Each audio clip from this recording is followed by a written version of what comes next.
The best way to know a lie is to listen to the quiet. I sit in my big chair. The house is big and quiet. Lena is across the room. She is reading a book. Her face is calm. She looks like a good wife. She looks like a happy wife. People would look at us and say, they have a perfect life. They are wrong. The perfect life is the biggest lie of all. I am Arthur. I work in insurance. My job is to look at people's lives and see the risk. I see the bad things that can happen. I look at a house and see fire. I look at a car and see a crash. I look at a person and see a claim. I looked at Lena and saw a claim. A very big one. We were married for 7 years. 7 years of quiet dinners and clean floors. 7 years of me working hard for the big money. The money was for a good life. But Lena did not want a good life. She wanted my life to end. It started with small things. A smell I did not know. A man's smell. A cheap, fast smell. She would come home late. She would say she was with her friends. Her eyes would not look at me. They would look past me, like I was a window she wanted to see through. Then she started to talk about the policy. The big one. The life insurance. $5 million. Arthur, is the policy still good? She asked one night. Her voice was too sweet, like bad candy. Yes, Lena. It is very good, I said. It pays out if I die. She smiled. A slow, hungry smile. I knew then. My job is to see the risk. My wife was the risk. I went to her laptop when she was sleeping. I am good at computers. I am good at finding things people hide. I found her search history. Poisons that don't leave a trace. Lethal dose for body weight. Fastest way to get $5 million. I sat there for a long time. The screen light was blue on my face. My heart did not beat fast. It beat slow and hard, like a clock counting down to 0. I did not feel mad. I felt interested. Like a scientist watching a bug. She wanted to kill me. That was the fact. Now, I had to see how she would do it. I did not say a word to her. That would be stupid. That would ruin the game. I let her think I was blind. I let her think I was the easy money. I was the man who wrote the rules. Years ago, I worked on a very big claim. A man died very fast. The doctors did not know why. The police did not know why. But the policy was for $10 million. Too much money. Too clean a death. I did not believe in clean deaths. I dug deep. I used the company's money. I used my own time. I found the truth. The man was killed by a new kind of poison. A smart poison. A killer called the silent kiss. It was made to look like a heart attack. It left almost no trace. It was the perfect murder tool. The company paid the $10 million. But I learned something. I learned that the people who make a poison also make a cure. They have to. It is their own insurance. I found the man who sold the poison. He was a black market doctor. A very bad man. I did not call the police.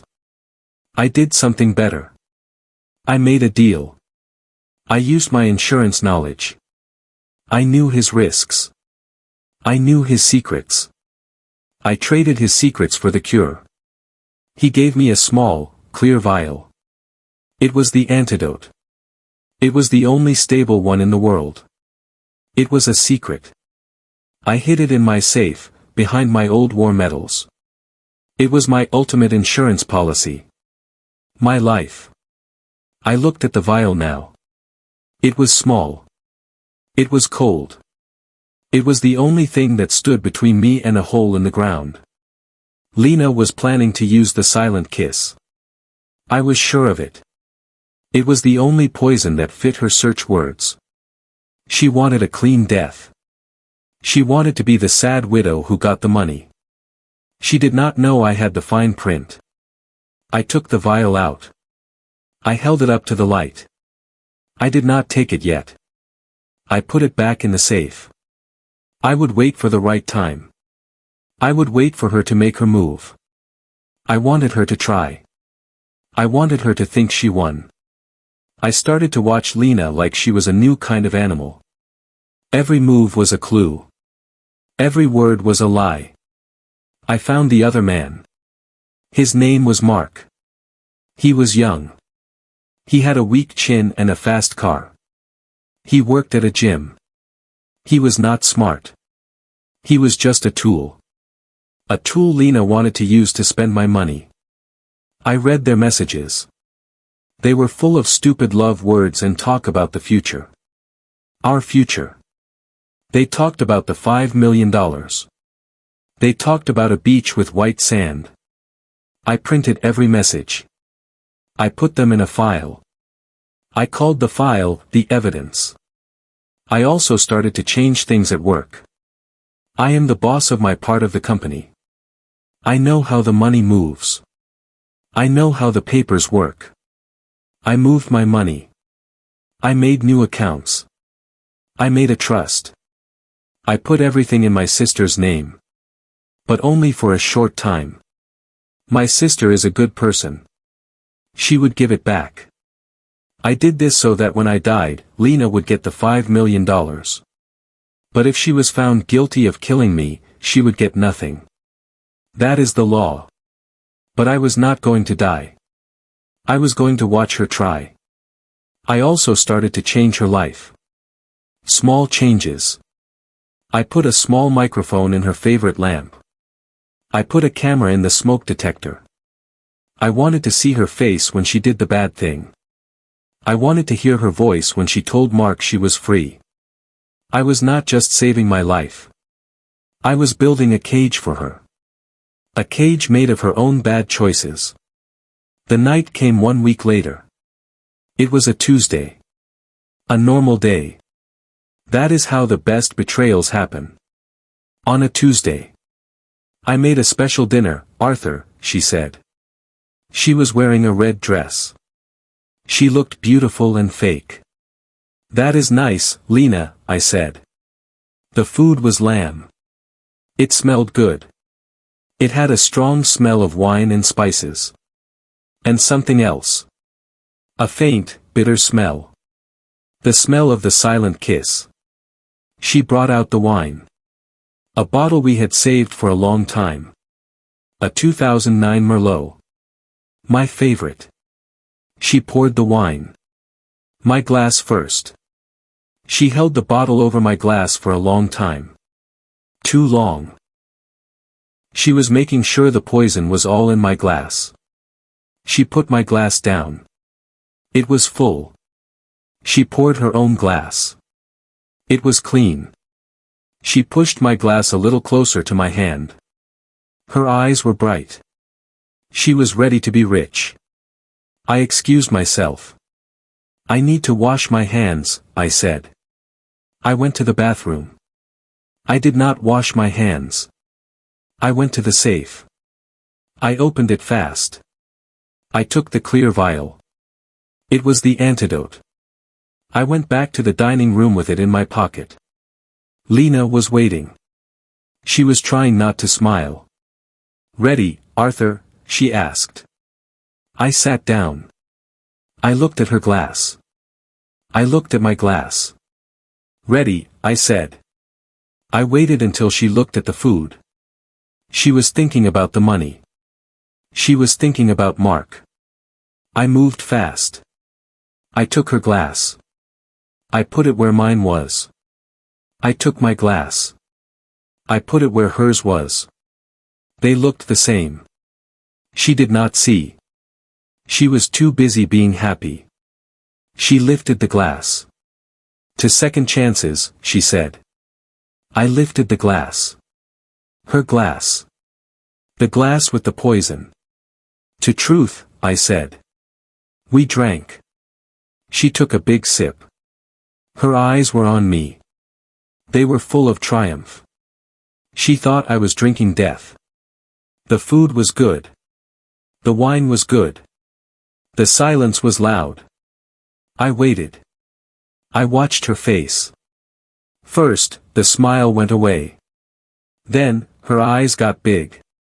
She looked like a fish out of water. Her hand, the one holding the fork, started to shake. A little shake at first. Then a big tremble. "Lena?" I asked. My voice was soft. Like a good husband. She tried to speak. No words came out. Only a wet sound. She looked at me. Really looked. She saw the truth. She saw that I knew. She saw that she drank the poison. She reached for the table. She missed. She fell to the clean floor. I did not call the ambulance right away. I stood over her. I looked at her face. Her eyes were wide with fear and pain. She was trying to breathe. She was fighting the poison. I took my phone out. I did not call 911. I set a timer. 15 minutes. I watched her body shake. I watched the life fight to stay in her. I watched the clock. "You wanted me to feel this, Lena," I whispered. "Now you feel it." The clock went beep. The 15 minutes were over. I bent over immediately and poured the antidote in her mouth to neutralize the poison. I put my phone away. I made my face look scared. I ran to the phone and called 911. My wife. She collapsed. I think she had a stroke. "Please hurry." I shouted. I was a great actor. I made sure she survived. I had to. Death was too easy for her. The doctors said she was lucky. A few more minutes, and she would be gone. They did not find the poison. The silent kiss is very good. It works fast, and it leaves the body fast. It just looks like the body failed. I went to the hospital the next day. She was pale. She had tubes in her arm. She looked small and broken. I sat by her bed. I held her hand. It was cold. She opened her eyes. They were full of hate. "You knew," she whispered. Her voice was dry, like old leaves. "Yes, Lena," I said. I leaned close. I smiled a small, cold smile. "I knew." "Why?" she asked. "Why did you let me drink it?" "Because," I said. "I wanted you to know what it feels like to fail. I wanted you to know that I am smarter than you. You wanted to kill me for $5 million. You will live to pay a much higher price. I did not leave divorce papers. That is a fast ending. I wanted a long ending. A slow ending." I put a small piece of paper on her bedside table. It was a note. "The policy is void. The premium is due." I walked out of the hospital. I did not look back. My next stop was Mark. The young man with the weak chin. He was waiting for Lena to call. He was waiting for the $5 million. I did not go to his apartment. I went to my office. I used my work computer. I used my knowledge of risk and money. Mark was stupid. He had a small car repair shop. He was cheating on his taxes. He was lying about his business insurance. Small things. But crimes. I made an anonymous call to the tax office. I sent them a file. A clean, simple file that showed everything. I used my best insurance language. No one would know it was me. 2 days later, Mark was arrested. Not for murder. Just for being a small-time crook. He was out of the picture. The tool was broken. Lena was alone. The game was just starting. Lena came home 1 week later. She was not the same. She had a small shake in her left hand. The doctors called it a nerve issue from the poison. I called it a souvenir. She was scared of food. She would only eat things in small bites. She would watch me when I cooked. Her eyes were always on my hands. I acted like the good husband. I brought her soup. I helped her walk. I told the police it was a bad bottle of wine. I told the doctors she was having a hard time. I was the hero. The man who stood by his wife. But inside, I was busy. I was building the final trap. I told her we had no money. The hospital bills were huge, Lena, I lied. The company is looking at my work. I had to pay for everything. She believed me. She was too weak to check. The second twist, the $5 million was not enough. I wanted more. I wanted to destroy her name. I wanted to destroy her mind. I used my insurance power. I took out a new policy. A very big one. $10 million. This policy was tricky. It was a special kind of life insurance. It would only pay out if Lena died in a way that looked like a tragic accident. Or if she took her own life. I was setting the stage for her final exit. I started to plant the seeds of madness. I bought a cheap, locked diary. I wrote in it every day. I wrote in her handwriting. I wrote about how sad she was. How she could not sleep. How she wanted to end it all. I see his eyes everywhere. He knows. I can't live like this. The shame is too much. I put the diary in a secret place in her closet. I also started sending emails. To a fake doctor. A fake therapist. I wrote them from her email address. I am so tired. I think I am losing my mind. The food is trying to kill me. I was making a paper trail. A story that said Lena was crazy and sad. A story that the police and the insurance company would read later. Life with Lena was a quiet war. We lived in the same house, but we were miles apart. She was scared. I was calm. She tried to leave once. She packed a small bag. Where are you going, Lena? I asked. I was sitting in my chair. I am leaving you, she said. Her voice shook. I smiled. You have no money, Lena. Mark is in jail.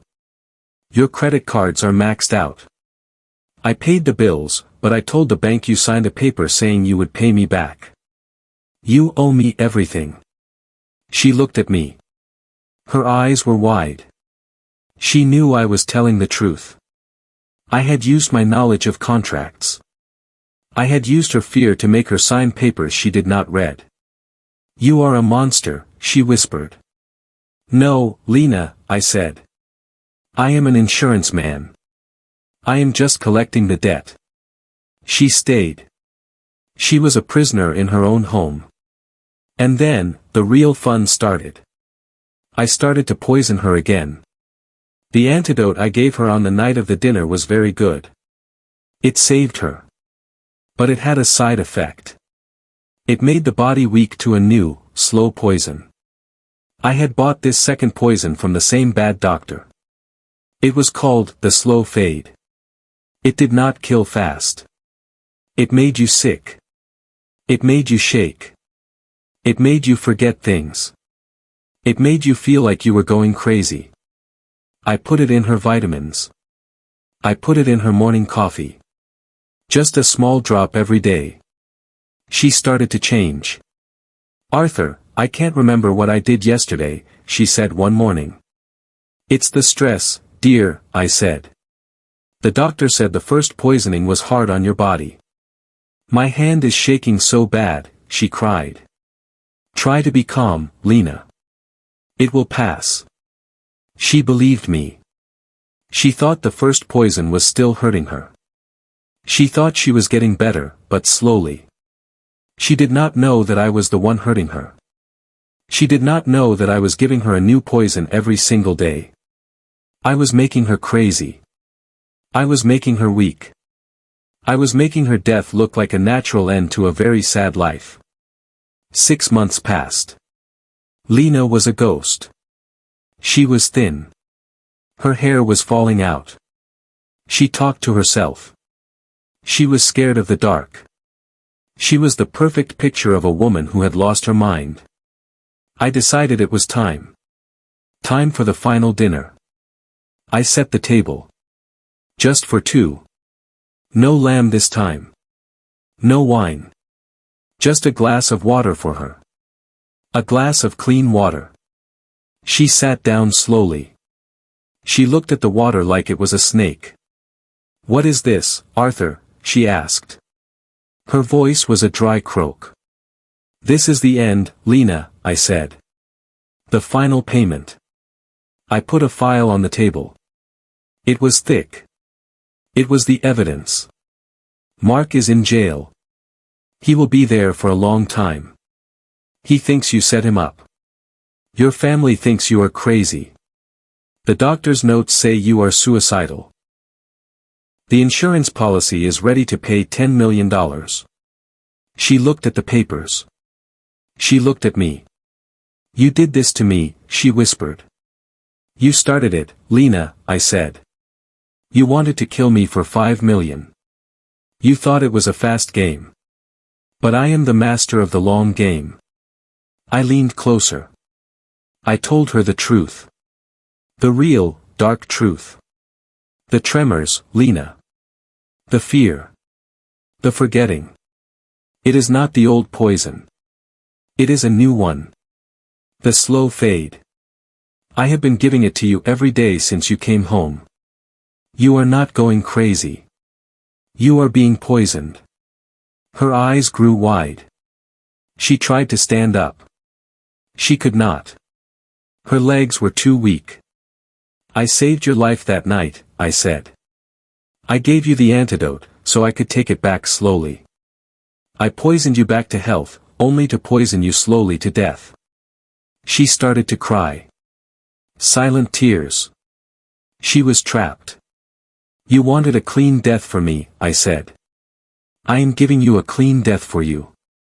A death that pays me $10 million. I stood up. I walked to the kitchen. I came back with 2 small vials. They were both clear. "This," I said, holding up the first one, "is the real antidote for the slow fade. It will save you. But you will live poor. You will live crazy. You will live with the shame of trying to kill your husband. And you will get nothing." I put it down. "And this," I said, holding up the second vial, "is the final payment. It is a poison. A fast one. It will stop your heart in 1 minute. It will look like a sudden, tragic collapse. The doctors will say it was a side effect of the first poisoning. The police will read your fake diary. The insurance company will pay me $10 million. I put the second vial next to the first. "You wanted to choose how I died," I said. "Now you choose how you die. You wanted to kill me for $5 million. I am killing you for $10 million, and the satisfaction of watching you choose your own end." She looked at the 2 vials. Her mind was fighting. She was weak, but the hate was strong. She reached out her hand. Her shaking hand. She knocked the first vial, the real antidote, onto the floor. It broke. The clear liquid went into the carpet. She looked at me. Her eyes were full of a terrible, final understanding. She knew she was lost. She knew she had no choice. She picked up the second vial. The fast poison. The final payment. "You win," she whispered. "No, Lena," I said. "I just managed the risk." She drank it. It was fast. She did not even have time to scream. Her eyes went blank. Her body fell forward onto the table. It looked like a tragic collapse. The perfect end to a sad, sick life. I stood there for 5 minutes. I watched her. I watched the quiet. The quiet was complete now. I went to the phone. I called the police. My voice was broken. I was the grieving husband. My wife, I cried. She just collapsed. I think she had a seizure. Oh God, she's gone. The police came. The doctors came. They read the fake diary. They read the fake emails to the fake therapist. They saw the shaking hands. They saw the sad, sick woman who finally gave up. They called it a tragic accident. A complication from the first, unknown poisoning. The insurance company did their work. They read the file. They read the police report. They saw the paper trail I had made. They had no choice. They paid the $10 million. I was rich. I was free. I was alone. I sat in my big, quiet house. I looked out the window. The sun was shining. It was a beautiful day. People still ask me about trust. They ask me if I believe in love. I tell them I believe in numbers. I believe in contracts. I believe in risk. Lena taught me a lesson. She taught me that people will do anything for money. They will kill. They will lie. But I taught her a better lesson. I taught her that I was better at the game. I won because I understood the rules. I understood the fine print. The policy is now closed. The payment is made. I learned that the best insurance policy is the one you write yourself.